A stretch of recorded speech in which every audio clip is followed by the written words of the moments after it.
நாடாளுமன்ற தேர்தல் நெருங்கியுள்ள நிலையில் தமிழ்நாட்டில் உள்ள 39 தொகுதிகளில் உள்ள எம்பிக்களின் செயல்பாடுகளை நாள்தோறும் அலசுகிறது நமது நியூஸ் 18 தமிழ்நாடு. அந்த வகையில் சிவகங்கை தொகுதி மக்களின் கோரிக்கைகளை நிறைவேற்றினாரா எம்பி கார்த்தி சிதம்பரம் என்பதை இந்த தொகுப்பில் பார்க்கலாம்.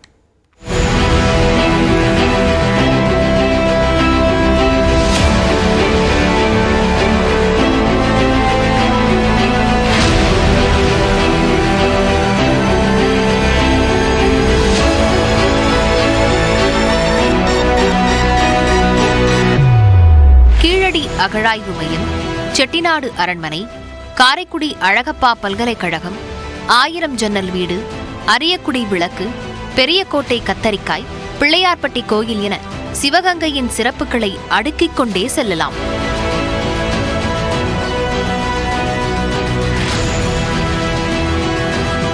ஆங்கிலேயர்களை எதிர்த்து வீர மரணமடைந்த வேலுநாச்சியாரும் மருது சகோதரர்களும் வாழ்ந்த பூமி இந்த சிவகங்கை சீமை.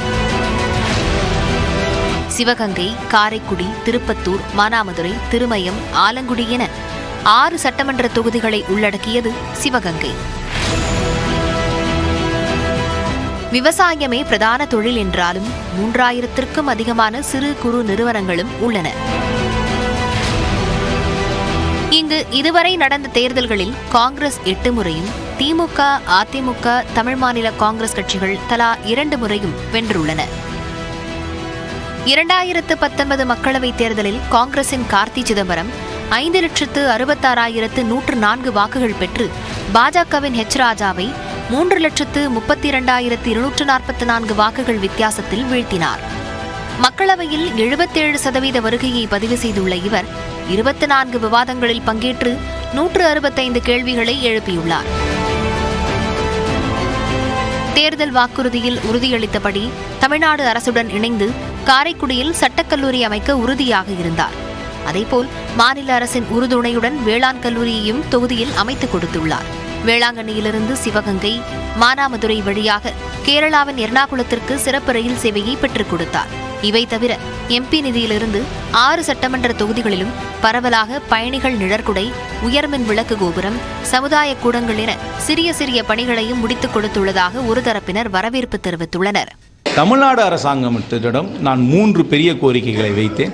தமிழ்நாடு முதலமைச்சர் மாண்புமிகு திரு ஸ்டாலின் அவர்கள் 2 கோரிக்கைகளை எனக்கு நிறைவேற்றி தந்திருக்கிறார். ஒரு வேளாண் கல்லூரியும் ஒரு சட்டக்கல்லூரியும் நமது மாவட்டத்துக்கு அளித்திருக்கிறார். அந்த 2 காரியத்தாலேயே பெரிய முதலீடு. சட்டக்கல்லூரிக்கே பட்ஜெட் 100 கோடி ரூபா, அதுக்கும் பெரிய பட்ஜெட் இந்த வேளாண் கல்லூரிக்கு. அது நம்ம லோக்கல் எக்கானமியை பூஸ்ட் பண்ணுற அளவுக்கு அது பெரிய 2 இந்த கட்டடத்தை ஒரு பெரிய இன்வெஸ்ட்மெண்ட் நம்ம பகுதிக்கு வந்திருக்கு. திருப்தியான முறையில் மக்களுக்கு தேவையான பல்வேறு நலத்திட்டங்களை இந்த தொகுதியில் கொண்டு வந்திருக்கிறார்கள். முதல்ல வேளாண் கல்லூரி, வேளாண் பல்கலைக்கழகத்தை கொண்டு வந்தது. 2 நாட்களுக்கு முன்னாடி சட்ட கல்லூரியை காரைக்குடி கொண்டு வந்திருக்கிறார்கள். அவருக்கு தெரிந்த பல நிறுவனங்களிடமிருந்து நிதிகளை பெற்று மருத்துவமனைகள், கல்வி நிறுவனங்கள், பல தொண்டு நிறுவனங்கள் மூலமாக பல கிராமங்களுக்கு பல நிதியுதவிகளையும் செய்து வருகிறார். கார்த்தி சிதம்பரத்தின் முக்கிய வாக்குறுதியான காவிரி வைகை குண்டாறு திட்டத்தை நிறைவேற்றவில்லை. தனியார் நிறுவனங்களில் இளைஞர்களுக்கு வேலைவாய்ப்பு ஏற்படுத்தி தரப்படும் என்ற வாக்குறுதியும் என்ன ஆனது என தெரியவில்லை என்கின்றனர் அத்தொகுதி மக்கள். வேலுநாச்சியார் பெயரில் சிவகங்கையில் பெண் காவலர்களுக்கான பயிற்சி பள்ளி அமைக்கப்படும் என்ற வாக்குறுதியும் அப்படியே இருக்கிறது. கண்மாய், ஊரணி, குளங்களை தூர்வாரி விவசாயிகள் பயன்பெறும் வகையில் நடவடிக்கை எடுக்கப்படும் என்ற உறுதியும் அளித்திருந்தார். காரைக்குடி கோட்டையூரில் ரயில்வே மேம்பாலமும் அமைத்து தரவில்லை. இந்த ஒரு அடிப்படை விஷயங்களை அவளை பற்றி பேசுகிறதே கிடையாது. மக்களுக்கான பிரச்சனைலாம் இறங்கி பார்க்குறதும் கிடையாது. எம்பி நிதியிலேருந்து செய்கிறது யார் வேணாலும் செய்யலாமா? எம்பி நிதியிலேருந்து ரோடு போடலாம், லைட்டு போடலாம், அது எல்லாருமே செஞ்சுக்கிட்டு இருப்பாங்க. மக்களோட வாழ்வாதாரத்தை முன்னிறுத்தணும், அவர்களை உயர்த்தணும். தனியார் நிறுவனங்கள் எல்லாம் சிவகங்கைக்கு கொண்டு வந்து எங்களை மாதிரி இளைஞர்கள் எல்லாருக்கும் வேலை வாய்ப்பு தரணும்னு சொல்லியிருந்தார். அவர் கொடுத்த வாக்குறுதியில் இது முக்கியமான வாக்குறுதி. எதையுமே நிறைவேற்றல. நல்ல அம்மா கரையெல்லாம் வெட்டி உங்களுக்கு தூர்வாரி நல்லா பண்ணி தரேன், என்னை நம்பி எல்லாம் எனக்காண்டி ஓட்டு போடுங்க எல்லாம் சொன்னார்.